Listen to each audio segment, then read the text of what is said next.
이번에는 미증시에서 있었던 종목별 메가 이슈들 전해드리는 메가3 시간입니다. 먼저 핀비즈맵 확인해 보도록 하겠습니다. 간밤 뉴욕 증시는 대형주들의 급락세가 눈에 띄는 날이었습니다. 마이크로소프트가 1.9%, 그리고 엔비디아, 구글, 메타가 2에서 3% 넘게 하락을 했고요. 테슬라는 6%가량 급락을 했습니다. 그렇다고 해서 시장이 전반적으로 내려앉은 것은 아니었습니다. 산업, 소재, 유틸리티 쪽이 올랐고 특히 에너지와 부동산 섹터의 경우 약 2% 가까이 올라서 전반적으로 초록불을 켰는데요.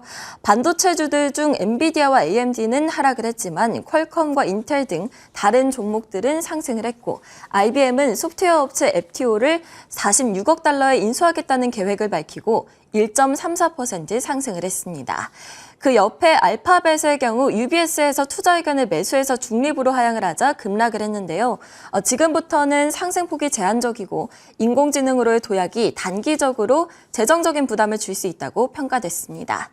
카니발은 호실적에서 7.6% 하락을 했죠. 예상보다 분기 손실 규모가 작았지만 최근 팬데믹 이후 실적 기대감으로 한 달 사이에 주가가 30% 넘게 급등을 했기 때문에 이에 대한 차익 실현 매물이 몰린 것으로 분석이 됩니다.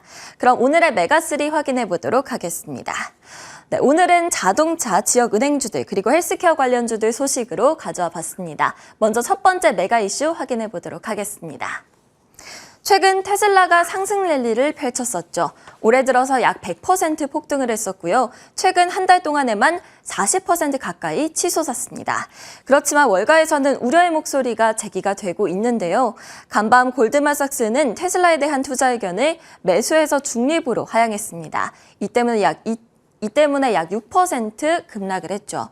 전기차 가격 인하 그리고 최근 주가 상승 부담에 따른 우려를 그 이유로 들었습니다.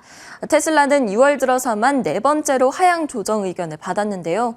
지난주에는 모건 스탠리와 바클레이즈도 각각 투자 의견을 내려잡았습니다. 한편 루시드의 경우에는 영국의 고급차 제조사인 에스턴 마틴과 파트너십을 맺기로 해서 1.46% 상승을 했습니다. 영화 007로 잘 알려져 있는 자동차 브랜드죠. 루시드는 에스턴 마틴에 파워트레인 및 배터리 시스템을 공급하게 되고요. 에스턴 마틴의 경우에는 이에 회사 지분의 3.7% 그리고 약 2억 3,200만 달러의 현금을 지급할 예정입니다. 다음 메가 이슈도 확인해 보도록 하겠습니다. 두 번째로 살펴볼 메가 이슈는 지역 은행주 가져와 봤습니다. 먼저 팩웨스트는 RS 매니지먼트의 대출 포트폴리오를 35억 달러에 매각하기로 했다고 밝혔습니다. 이를 통해서 팩웨스트는 거래 비용을 제외하고 약 20억 달러의 자금을 확보해서 유동성이 크게 향상될 것으로 기대되는데요.